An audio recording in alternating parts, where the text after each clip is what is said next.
Media recognition from Bloomberg, Reuters, recycling trade publications. Patented process for 100% recovery of critical metals, including cobalt, lithium, nickel, manganese, aluminum. American Manganese is focused on recycling lithium-ion batteries for electric vehicles. American Manganese trades on the TSX Venture, AMY, the US, AMYZF, and Frankfurt 2AM. For more information, visit AmericanManganeseInc.com or phone me, Larry Ray, at 778-574-4444. Welcome to the Goddard Report. Comments made on the Goddard Report and TalkDigitalNetwork.com are an expression of opinion only. Here is Jim Goddard. My guest is Jordan Bateman, Vice President of Communications and Marketing for the Independent Contractors and Business Association in British Columbia. His website, icba.ca. Welcome back to the show, Jordan. Thanks for having me, Jim. Jordan, we know we have a province that looks like it's going to have an NDP government again, this time with a majority government. You haven't been happy with their pro-business or lack of pro-business measures. Is there any hope of collaboration, as Kirk LaPointe wrote an article about? Yeah, I want to say, we can always hope. The problem is that you're talking about a major shift in NDP ideology that has absolutely no champions within their caucus. So if Kirk LaPointe, editor of business in Vancouver, wrote this piece looking at how there isn't really any business or small business expertise within NDP caucus, and therefore it'll be up to the business community to reach out to them and educate them on how important employers are, the challenges facing us, and that kind of feeling like if we just give them the right brief with the right information, that these cabinet ministers will open their eyes to the struggles of the small businesses and enact policies that help them. I'm highly skeptical of that. Nothing the NDP did in the last term helped small business. They increased taxes. They brought in the employer health tax. They brought in billions of dollars worth of taxes on businesses, on employers. They changed WorkSafe rules to skew towards workers, gave them many presumption. Basically, the presumption now is that it's the employer's fault essentially for whatever happens, and it's just things like that start to stack up. We always need to remember the NDP they're not a pro-labor party. They're just a labor party. The vast majority of their elected officials have come up through the union ranks. They've worked for unions. Maybe they worked in the public sector, but they were unionized employees. They were shop stewards. They were negotiators. This is the engine of the NDP. It's why, it's why you have the NDP, their loans are guaranteed by unions, for example. It's not even they're in bed with unions. They are the union. Like that, they are, those labor unions. So, it's hard for us to come to this, it's hard for us to have much hope that we'll be able to reason them into things like protecting the secret ballot for unionization votes, looking at what they're doing to small businesses with red tape and taxes and finding ways to reduce costs on them. Simply because none of them have ever been on that side of the table, and their general feeling is, if you own a business, you must have more to give. You must be making out like a bandit, and therefore, you're stealing somehow from your workforce, which, 99.999% of businesses are certainly not doing. Do you think enough provincial government help has been given to small business, tourism, and hotels to help survive the COVID crisis? Oh, heck no. No, not even close. And government, John Horgan called that election in the middle of the pandemic. It actually froze a bunch of aid that could have flowed to these companies. They've not done nearly enough, especially on the tourism side. I was reading the Times Colonist this morning. They're calling for essentially, no out-of-province tourists to be allowed onto Vancouver Island, which would, you've already crippled the tourism industry on Vancouver Island. Now I guess you just want to, suffocate it. It doesn't make any sense. So, yeah, they have not done enough, not by half. And, this is why, the Business Council of BC has this stat, and it says they believe that, for 1 out of 4 businesses who were alive and in business on January 1st, 2020 will be gone by the end of 2021, less than 2 years later. 1 in 4 businesses. Like that's a staggering number. And at first it seems so high. You're like, well, that sounds like crazy talk. Maybe it's a little over the top. Not that Jock Finlayson is like that. He's actually very conservative in his projections. But now you're starting to see it. Like you see these businesses going under. You see a lot of empty storefronts in malls and in downtowns and in shopping areas. And, I tend to believe now that, barring some major rebound here, 1 in 4 businesses that were open on January 1st, 2020 will be gone on December 31st, 2021. Is the tax burden still there for small business? Do they get any relief there? No. In fact, one of the things the BC Liberals proposed was to cut the PST for a year. That would have helped businesses. They also proposed to get rid of the 2.5% small business tax that John Horgan brought in. That, of course, will now stay. I think a lot of business folks are genuinely concerned. They look at the province's books, they see the shambles it's in, and they see an anti-employer government. And, I think a lot of, folks are worried that they're going to heap even more taxes and even more red tape and even more regulation, even more cost onto employers. And, frankly, if they do that, we may be lucky to get away with just 1 in 4 businesses closing. Businesses are on a knife's edge right now, and a lot of companies are operating in their lines of credit. Some have furloughed or reduced workforces. There's a lot of concern about 2021 as far as, what's in the pipeline, like what will be built in 2021, which affects construction. These are grim times for employers, and the province has just elected a premier who is, adamantly anti-employer. We'll have more with Jordan Bateman right after this. Bateman Resources Limited is a gold exploration company with significant projects in British Columbia and the Yukon, trading on the TSX Venture Exchange, symbol ABN, and the OTCQB, symbol ABNAF. Surrounded by world-class gold deposits and mines, Bateman's 23,000 hectares Forest Kerr Gold Project is located in the heart of the Golden Triangle in northwestern BC. For more information, visit us at batemanresources.com. Engineer Gold Mines is focused on the exploration and development of the historic high-grade Engineer Gold Mine situated 32 kilometers southwest of Atlan, British Columbia. Engineer Gold Mines is fully permitted for surface and underground exploration with the drill program now underway.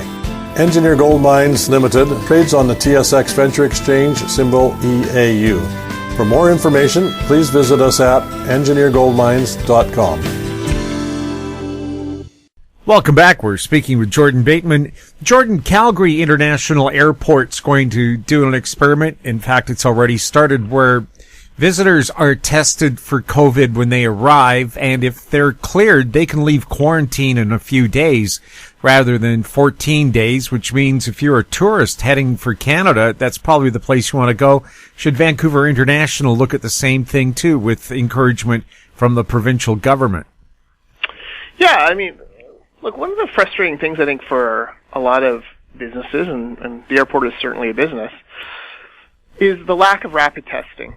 So, NHL players go into the bubble in Edmonton. They were being tested every single day. Those results were coming back daily. Tens of thousands of rapid tests were done. Now it seems like they're taking that same model now and moving it to the airports, which makes sense. We don't have anything like that in BC.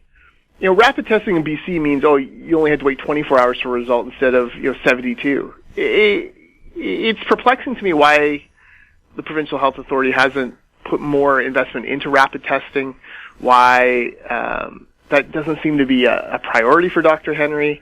I think this is where the lack of a strong opposition, not nitpicking, but, questioning certain strategic decisions by the government, I think this is where the public has been let down a little bit. Why isn't there more pressure? Weird story, like when the COVID breakout first happened, there was a company back east who claimed that they had a rapid test. And they were, they were doing prototypes and whatnot, and it got major attention. I think Trudeau promised them millions of dollars. And we started having construction companies call us right away and say, hey, can you coordinate the purchase of some of these machines? We'd like to test every person on our sites, every day, or at least, once a week. So we started looking into it. Turned out that technology was flawed. It never came to pass, and the test, it turned out, was, highly unreliable. You might as well have just flipped a coin. It would have been just as reliable as this test. But, it's been months since, and there's been no other discussion about rapid testing. There's been no other discussion about, moving things around. Like, if you mass-produced rapid tests, could you do it in a way that was cheap enough that you could actually have it at schools? So kids and teachers are being tested once a week or twice a week. Could you have it at workplaces? Could you have it places that rely on tourism? Like, it would change a lot of things, but, for some reason, rapid tests just don't seem to get talked about in British Columbia. The University of British Columbia has developed a spit test that can literally spit out the results minutes later. Why haven't we explored that? There's also a Canadian company, it might be British Columbian, that can do instant HIV tests. Why not just change it to a different virus and have the results in 60 seconds there as well? Yeah, that's exactly it. So I think a lot of us are starting to, as this drags on, we're in month 8 or 9 now, we're all kind of going, why are we still doing things? Really not much has changed in the last 5 months, for example. We still have plexiglass. We're still being told to wash our hands. We're, still being told to wear masks whenever we're within 6 feet of people. We're still, nothing really has progressed or changed. And you kind of wonder about it, right? Like, why aren't we finding ways to make this safer for everyone, safer for workers? And there are employers out there, not all employers, small businesses it'd be very difficult, but there are employers out there who would be willing to invest in, rapid tests just for the peace of mind for their business continuity, for the safety of their workers, and also as a way to, frankly, attract workers. You can come work here. Everyone you're working with is COVID-free because we've all done a test that morning. So, there are opportunities there, but for some reason, just never seems to get much attention in BC or much thought. Now, of course, they say it's a war on COVID, but actually in war, Canada was always one of the great innovators. It was a Canadian who invented practical sonar to go after submarines. And we developed a way to counter German acoustic torpedoes that homed in on the sound of your engines. And we just put some angle iron behind a ship on a string or a chain because that kept whales away from our fishing boats. So Canadians can innovate and bring in things rapidly when given the funding, yet Ottawa seems to be spending billions on all kinds of COVID things, and yet simple things like rapid testing for people going to work or trying to open a hotel or a tourist operation just isn't there. Yep, no, you're exactly right. Canada is a nation of innovation when we want to be. For all the talk politicians make of, we need to support the tech industries and innovation industries, we're sure dropping the ball here. This is a prime chance to get into those, viral research markets, and we're just letting it pass us by.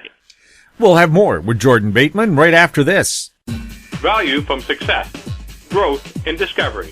Golden Arrow Resources is a well-funded gold-copper exploration company with proven management and prospective properties in Chile, Argentina, and Paraguay.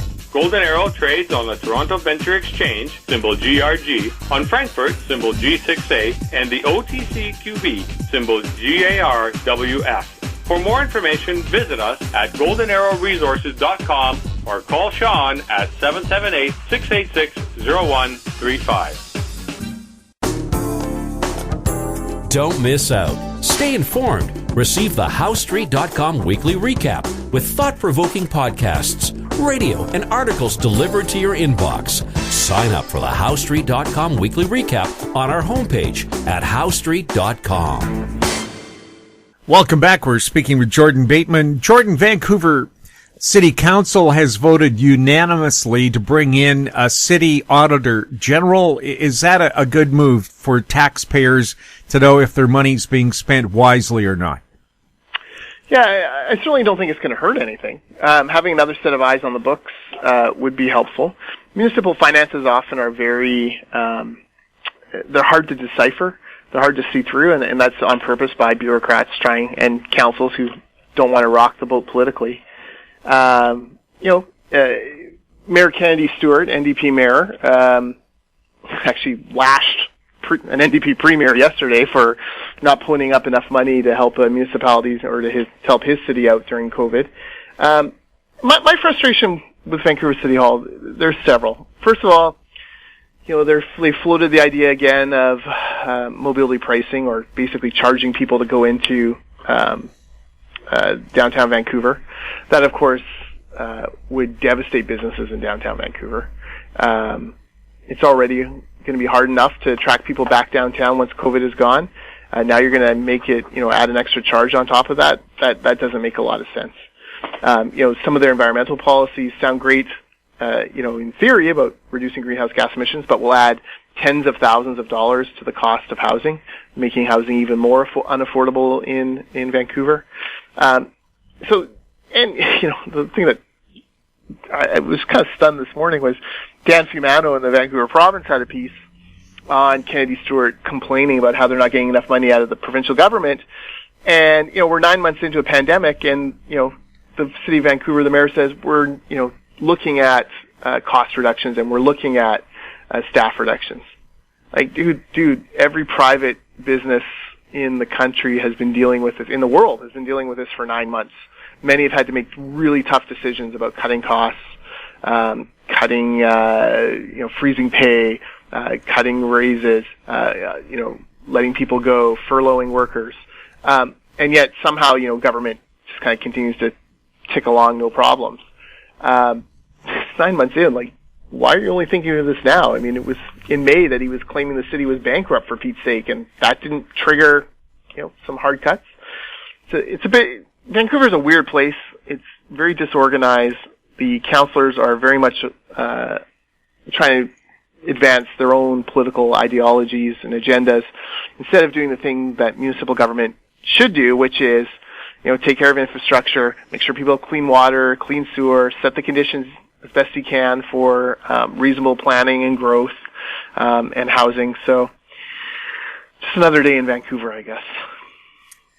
Well, if they want, again, is Vancouver been okay with allowing small businesses to open up patios and so on? But now we're into the rainy season. How practical is that? Yeah, not terribly. I mean, it is quite is wet. I do you really want to go and have a beer out on a patio right now? No, of course not. So yeah, these businesses they kind of limped through the summer, and now we are. Now here we are. Winter is here. It's not unexpected. This is where the lack of support for small business is just astounding to me, and the lack of understanding by Kennedy Stewart and his council, by Premier Horgan and his cabinet. This is where it's really going to kill us going forward. And just in here on the news wires, an Ontario factory is assembling a Canadian-made approved rapid test for COVID-19 that requires no refrigeration and provides results in an hour. Where are they? Yeah.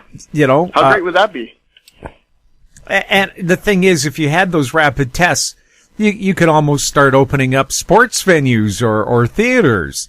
If you're willing to line up for 6 hours and get tested and come back, yeah, you're clear to go in. That's a great point. Minor sports for kids. Your parents could come back and watch again. So there's lots of opportunities there, and there's, as long as the price wasn't exorbitant, there's, I think, lots of venues, businesses, churches that would pay to do it. Anything else that we should be talking about right now that is either hurting us or helping us? Well, I mean, as we record this, we're still waiting to see who won the U.S. election. It certainly looks like Biden's got this locked up. I think Trump has to win all 5 of the remaining states, which seems highly unlikely. But, that will have an effect on Canada. I think, for all the craziness of the past 4 years of Donald Trump, he certainly tried his best to get out of the way of economic growth. He reduced regulations, cut taxes, and their economy before COVID was supercharged. Investment, lots of Canadian companies and workers have investments in American companies. Those were all doing well. He supported Keystone Pipeline, which is huge for Alberta and thus huge for Canada. Joe Biden doesn't. So it'll be really interesting to see. It's one of those things. It's like you take half a step forward and half a step back almost. Sure, you'll have better relationships with the White House and certainly more predictable relationship with the White House if Joe Biden has one, but you're not going to have that same economic driver of Keystone or the economic driver that comes with competition with a country that is trying to open up for business. Jordan, thank you so much for chatting with us. Thanks for having me. My guest has been Jordan Bateman, Vice President of Communications and Marketing for the Independent Contractors and Business Association in BC. His website, icba.ca. If you have any questions for Jordan or any of our other guests, you can send them to info@howstreet.com. Our YouTube channel is Talk Digital Network. Find us on Twitter at Talk Digital Net. We're also on Facebook. I'm Jim Goddard. Thank you for listening. Comments made on the Goddard Report and TalkDigitalNetwork.com are an expression of opinion only. The Goddard Report is available online and mobile at TalkDigitalNetwork.com. The Goddard Report is a production of Howe Street Media Incorporated.